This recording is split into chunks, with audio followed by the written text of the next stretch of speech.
BJP విజయ సంకల్ప సభపై BRS శ్రేణుల విమర్శలు ఖండించారు. హన్మకొండ జిల్లా బీజేపీ అధ్యక్షురాలు రావు పద్మ ప్రపంచం దేశాలు పొగిడిన ప్రధానిపై ప్రతిపక్షాలు విమర్శలు చేయడం సిగ్గుచేటని అన్నారు. ప్రధాని చూసేందుకు ప్రజలు పోటీ పడ్డారని, పెద్ద సంఖ్యలో సభకు తరలివచ్చి విజయవంతం చేశారంట చెప్పారు పద్మ. ప్రజలకు, పోలీస్ అధికారులకు వ్యాపారస్తులకు ప్రతి ఒక్కరికి కూడా అంటే ఎక్కడ ఏది ఇబ్బంది లేకుండా ప్రతి ఒక్కరు కూడా సహకరించినందుకు అందరికీ కూడా మీ ద్వారా వారికి కృతజ్ఞతలు తెలియజేస్తా ఉన్నా.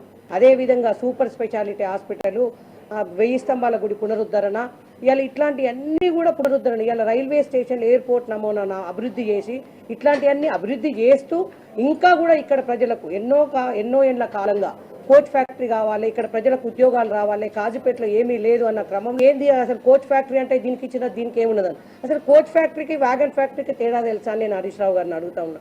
కోచ్ ఫ్యాక్టరీ అంటే ఏంది? మనుషులు కూర్చొని పోయేది కోచ్.